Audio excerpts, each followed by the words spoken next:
Look at that. And that's why I do Hey, sync up videos. Hello, Atticusmj. Hello! Yeah, greetings from the sunny shores of the Western Pale region. And yeah, it's a good idea to make another video together, or at least a conversation. Yeah. There probably will be a lot of a few games we are both interested in talk about. For sure. But hey, to add a little interactiveness in this, you want to pick my party? Depends, what for party are you having? No, I mean, basically, I'm assuming you don't know anything about the Ansel, so basically everyone except for the main character is available for the Ansel, so... Figured, you know, maybe just throw a challenge at me. It's like, you know, instead of me choosing what I know would be good in the area I'm gonna go in, it's like maybe it's like you could choose the characters and then totally screw me and I'd be like, this is all your fault. Why'd you give me kin? I didn't need spears. My memory is so bad in games that I have been playing before. Oh, really? Well, we yeah. could go by stereotype names. Overpowered muscle weight guy carrying huge sword, cute doggy, boxer, kid with oversized spear, archer healer, and high school president hottie. I guess. Would that be proper stereotypes of all of them? I think we cover a lot of RPG games in that stereotype. I apologize for anyone offended by the following comments. Okay, well, let's see. I think I'll take the doggy for today. So, what would you like to talk about for us?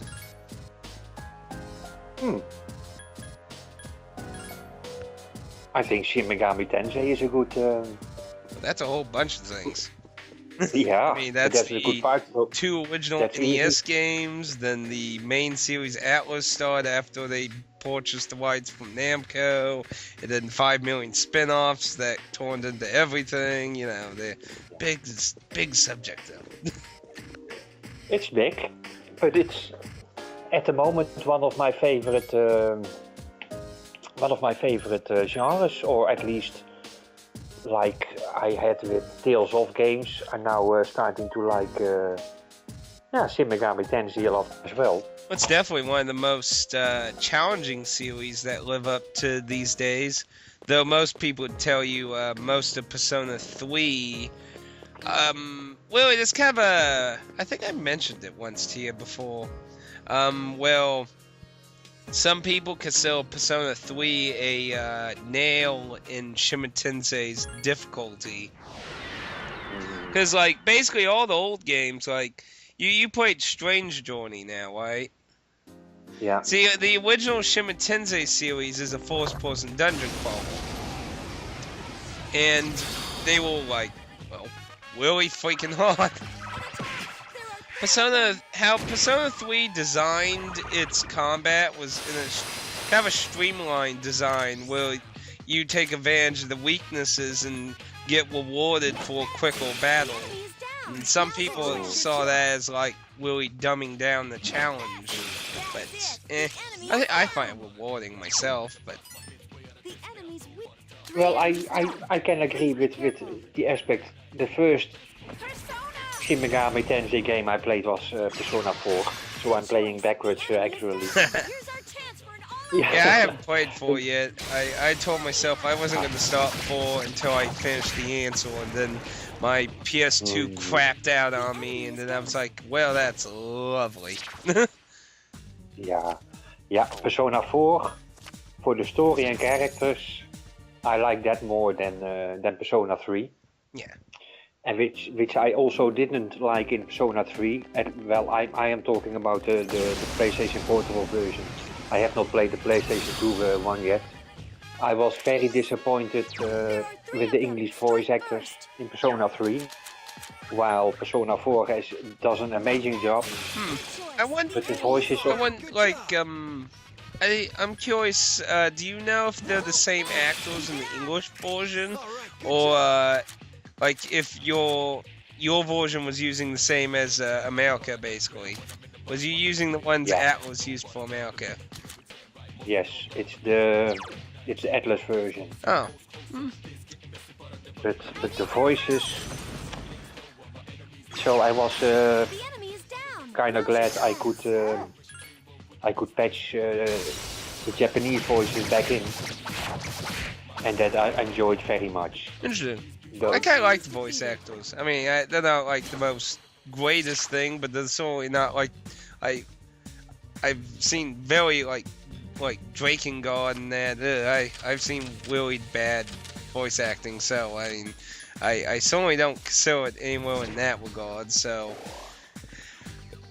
either A, Persona 4 left you with a really kick-ass voice acting, or in just yes, the voices really complement, and you talked about, I think, how Nier does that as well, or Last Story. Maybe I mixed them up. But if the voice actors, they just can uplift the character very much, and if the voice acting is done so, well, it's still okay. But they can do so much to a character if it works out great. yeah, if they emote the expression in a very realistic way, it adds more to the character.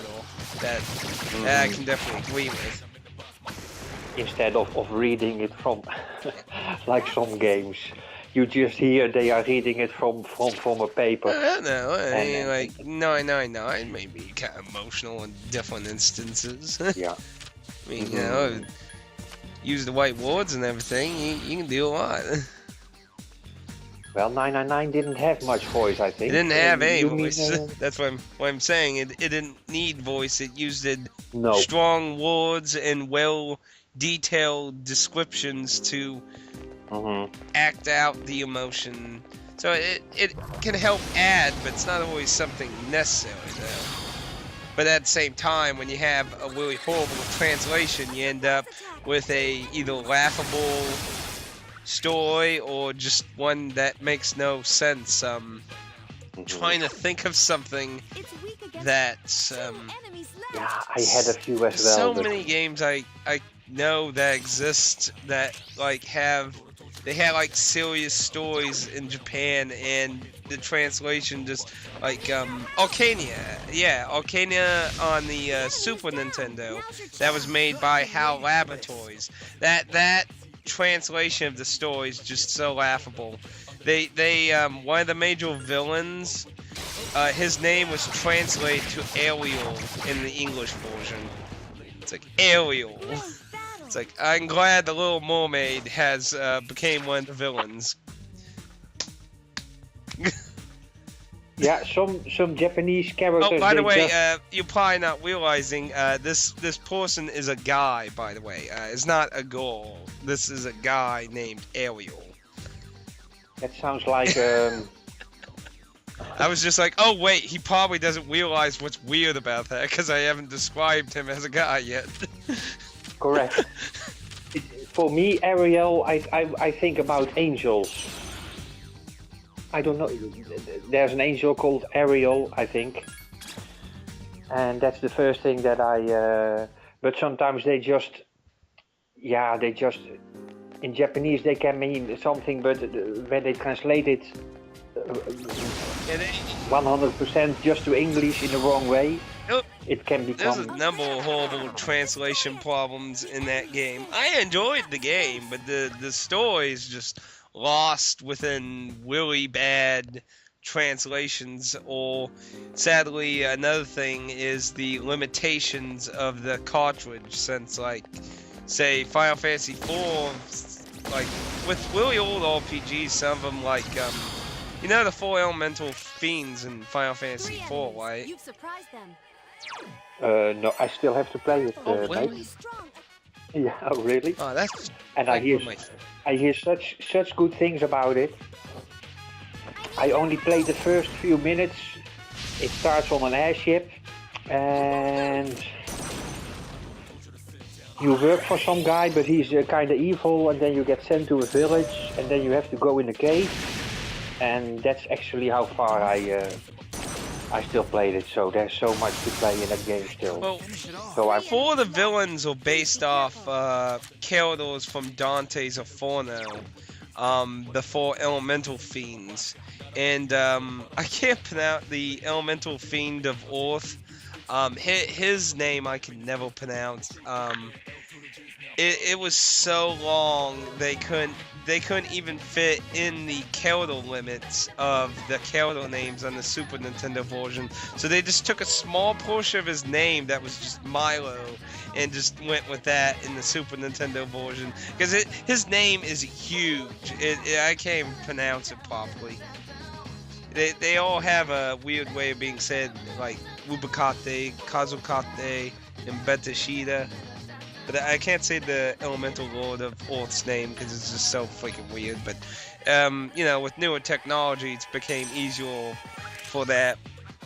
And I'm sure that probably had to do with Arcane's sloppy translation, too. Because then it's like, well, this word's too freaking huge. We need to shorten it.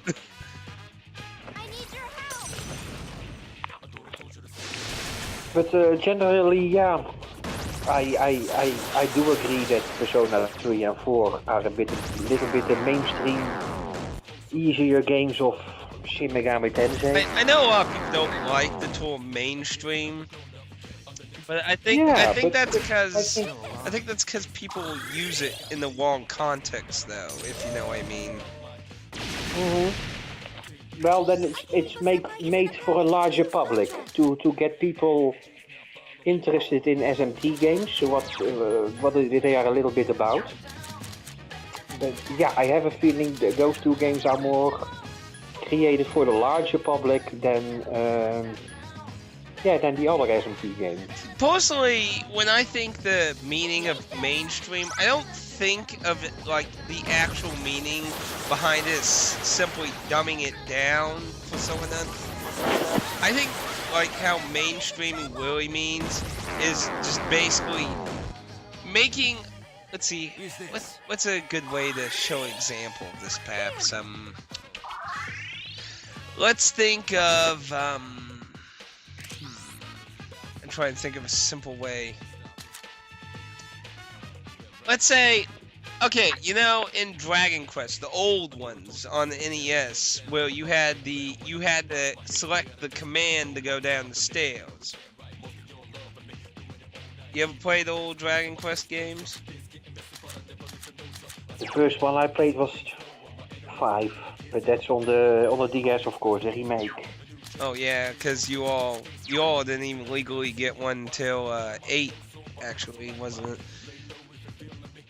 Yeah, and well, of course, in really old RPGs, there were a lot of commands for very basic stuff. In Dragon Quest 1 and 2, I think 3 was where they took it out and you could say mainstreamed it. Well, you had to go on top of the stairs and select the stairs command to go down them. Now, obviously, to modern people, this is a pain in the ass, and it's like, why the hell did they do that? yeah. But, you know, when they changed it, it made it so simple. It was like, I consider, like, why does it exist? I mean, why do you really have to select a command to go downstairs? Why not just auto-do it? You know, kind of take something that's kind of eating time. Like, you know, it's lengthening the time, but it's not contributing something. So, I mean, like, in Persona 3, you know, they designed the battle system to reward you for taking advantage of the weakness system. And you don't necessarily have to abuse the hell out of it, but you get a reward of accomplishment for taking advantage of it. And by taking advantage of it, you make the grinding portion of the game go faster. So you could either make it an incredibly lengthy game, or you could potentially get grinding and leveling done much faster by abusing it. Yeah, and still with the abuse, it's an amazing long game in hours of gameplay talking. Yeah. And go ahead. With some games, I have no problems if they last that long, because now I have, well I wrote to you, I have 92 hours on the clock and I'm still not finished with Persona 3. Yeah, I had a pretty high time too. Yeah, it's very worth their money, those games. But 90, 100, 120 hours like Dragon Quest 8, that was also such an hour eating game. It's very worth its money, but it's for me. I think it's a bit too much hours. You keep on grinding, and hours of doing the same thing. So That's why. there's That's why I find funny with the answer though, without really going in detail about what the answer story is. The social links don't exist in it. It's imagine Persona 3 without the social links. Just take those out and give a plot. You wouldn't believe how much that added to the game, because I can tell you without them it didn't feel like they added kind of a break to the game, you know, where you could get some story, dialogue, background stuff. And the answer just grind. There's no real moments of interaction in that really much. There was just a lot of grinding, a boss, small bit of story related to the what's going on, and then you go on to more grinding.